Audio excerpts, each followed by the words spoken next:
I'm down in Cheddar Gorge. I'm right next to the road here, so there'll probably be a few vehicles that'll go past because it's still, quite light and daytime out here. Um, yeah, so I wanted to do this really just to show you how peaceful it is up here. There's birds everywhere. The goats are in the background, the mountain goats. You may see some walk through in a video. Um, I'm literally going to be in a minute, like day 64 COVID lockdown, and my beard's going to be like down past my chest, and I can't wait till my barber's open back up. I just can't be bothered to cut it all myself. It's too much. But yeah, went to bed last night. So what is it today? It's Tuesday, the day after the Easter Monday, whatever date that is. I don't know. And it's the evening. It's probably about 6 o'clock, 6:30 now. Yeah, I wanted to. Last night I went to bed with the intention. Those of us who are in connection with magic, the universe, whatever you want to call it, you like to go to bed with questions, feeling as if the answer's definitely happened. That you're going to solve it. And part of that, when you do put that intention out, you just wake up in the night with an answer to things.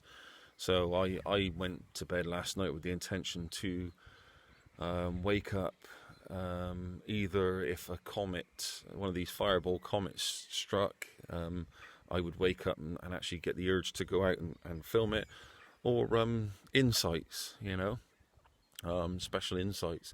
And I woke up right in the middle of witching hour and at the actual time, and it always makes me really open my eyes when I see it because it's so regular, or it used to be at one time, I should say. I woke up at 3:33, and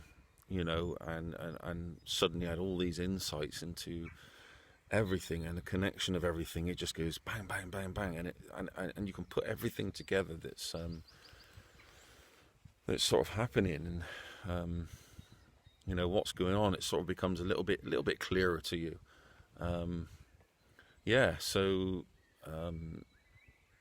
I mean, I don't really know what to do this video on, because as you know, I always make it up as I go along. I just see what comes to me, and then see where that takes me. And statistics pop into my head because you love to use like statistics on like with this virus, this sort of virus. It's not a fake virus. The virus is real, but the way the media is portraying it in order to serve others, to be able to bring all these draconian laws and regulations and all that down on us is terrible.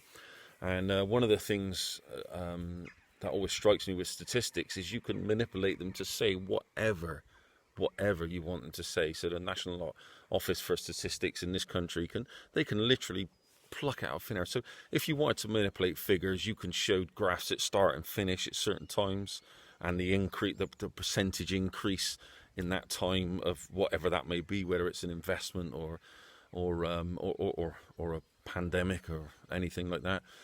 You could suddenly bring in mass testing and decide that you're going to start screening for how big this COVID-19 is getting, and suddenly you can put tests in every surgical place in the whole country and have people testing themselves and everything else, and suddenly you find this massive peak. And in history they can say, oh, there's a massive peak in the uptake of the coronavirus. Yeah, but it was just because people tested. We're not that fucking stupid. I'm sorry for the language, but they just talk to you like you're one of these normal muppets. And I suppose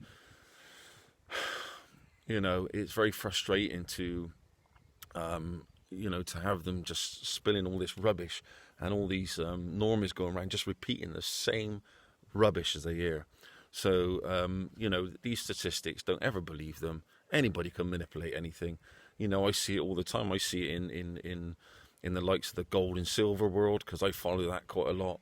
I see it in many forms, and especially now with the COVID-19, you can see that countries that haven't gone into any lockdown whatsoever and showing really normal sort of levels of just average everyday flu or whatever, and average yearly flu, they or any sort of virus, they don't get shown. You can pick which graphs you want to show, what time frame you want to show it over. Like the economy's grown by like 10%. Yeah, that's over for like the last 4 weeks and it's spring. You know, that sort of thing. It's a load of rubbish. You've got to look at that really massive picture. When you look at the massive picture, you actually show that there's been less deaths this year in the UK of any viral or flu-related illness than by about 300, I think, than any time than there is in the average year. You know, it's just that it all gets played and the media can show exactly what segments of everything it wants to show in order to fit what it wants to portray. And, you know, it makes me sick. It makes me really sick.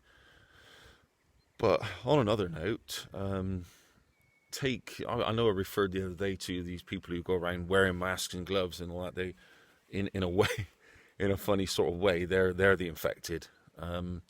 What you're actually seeing here, and this is where I say everything's the opposite of what you think. You know, these people go around with all these masks and gloves on, and they're like, "Stay away from me, stay away from me." All these hysterical types. They're the infected.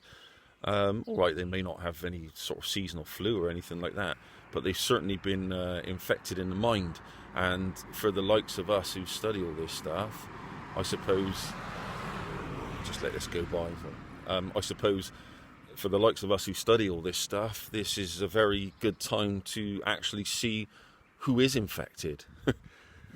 And, you know, they're infected by COVID-19 because they've infected this. And they've, you know, they're giving us the signs.